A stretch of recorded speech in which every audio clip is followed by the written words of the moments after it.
It's going. Oh. Okay. Here's the first thing that you need to know. Why the heck is Napoleon and the French army in what country in 1798? Egypt. Egypt. What are they doing in Egypt? Finding money. They're not finding money. Indiana Jones. It is, okay, all of these are about money. And all of them are about Napoleon's attempt to bankrupt the British. Basically, he's trying to ruin Britain's economy. In 1798, is he emperor yet? No. He's just a general. He talks the French government into giving him a small army and a small navy and letting him take them to Egypt. If his real enemy is the British, why is he going to Egypt instead of Great Britain? To The make British them have spend a bunch lots of of things in Egypt, but Britain is the homeland of Britain. You can't do much with a small army. Yeah, he's not ready to attack Great Britain yet. So he goes to Egypt because Britain has colonized Egypt. And what natural resource are they using to get rich? Oil.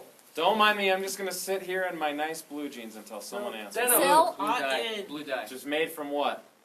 I heard one person say it. Cotton. Cotton. I said. Look at your outfits today. At this point This is in the stuff late we want. 18th century, early 19th century, the idea of like a wardrobe, like you have 10 or 20 shirts today, almost all of them made from cotton.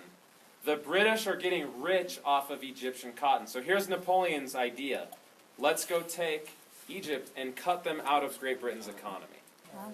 So, 1798, you guys take over. We're going to answer these 4 questions. If you have questions for them at the end, you can ask, then we'll power clap. You're on. So the Battle of Palmer took place on July 1798. This is the army of Napoleon Bonaparte. This is the Alexandria and the army. This is the pyramids and the river and the Mamluks. So first Napoleon Bonaparte marched to the Alexandria. And they stayed in a square formation, so it was easier to like conquer and take over. So like they had all their like backs covered. After invading and capturing Alexandria, he tried to invade Cairo.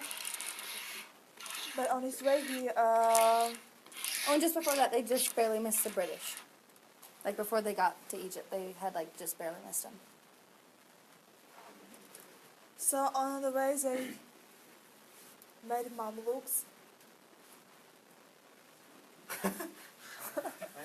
And Mamluk decided to Oh, weren't they trading? Mamluks tried to attack Napoleon Bonaparte accidentally without warning them, but they lost this battle, and then Napoleon's army tried to trap them against the river, and the Mamluks and their army have no choice that to swim in the river, but unfortunately most of them drowned in the river. And they went to Syria to reorganize their army. So looking at our questions, who won and how do we know? Napoleon Bonaparte won this battle Based on what? Like how can we say he won? because he Because had they more, like conquered both of them. he had some, not so many died from his army, while almost 3,000 people died in Mamluk's army. What was with the square thing? So they had like a better, what do you call it, like battle tactic or whatever. Like so they had all their sides covered. Oh. So think about the Mamluks, the guys that Napoleon's fighting. They have awesome cavalry, guys on horseback with swords. With fires on it. What do you normally do with your guys on horseback? Surround. Line them up. No, you go around the other guys and flank them. So attack the sides or the rear of your enemy, And right? get behind them. What happens if you put all your guys in 5 big squares, facing out, with cannons in the corners? You can't get like Where's the behind flank them. on a square? No. Where's the backside of a square? Everywhere. There isn't one. Did you look at that? So if you see that blue square up there on the middle of the board, they're not in a square facing the same way. They're in a square facing out. Like their backs are on the inside. So no matter which way the Mamluk cavalry come from, you're getting shot at the whole time by Napoleon's guys and his cannons. Was that a normal thing to put your guys in a square?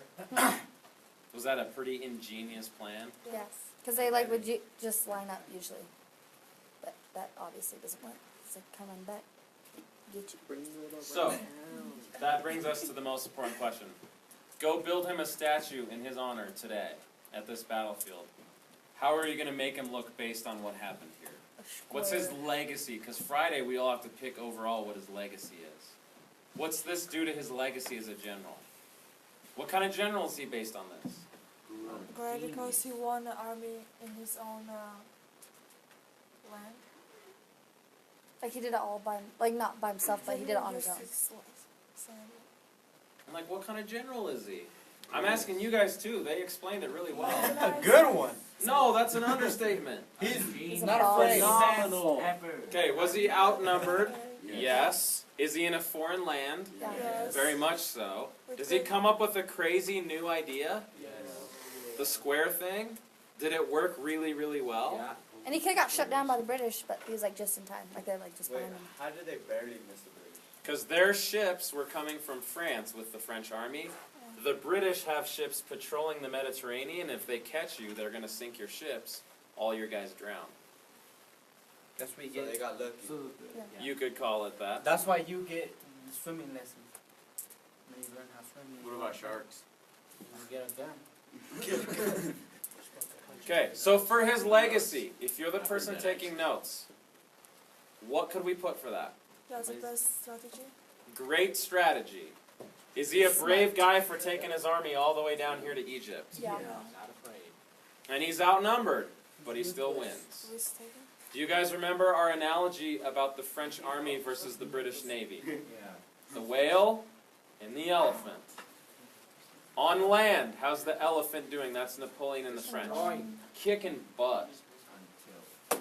Until the next battle when his ships face off against the British. And gets murdered. Okay? Waterloo. No. No, Waterloo. You're 17 years ahead of us. Okay, anyone have a question for the Battle of the Pyramids? Now, using an outlet plug-in, spare change, glasses case, and pens, and sticky notes, did they show the basic things you need to know pretty dang well? Yeah. Yes, they did. Very good job. Let's power clap for them. Let's give them 2. Ready? Okay, Battle of the Nile, where are you? Good job, Back Mari. there. Yeah, that was Back by fun. the table? Yeah. Well, you hit the red button. Yeah.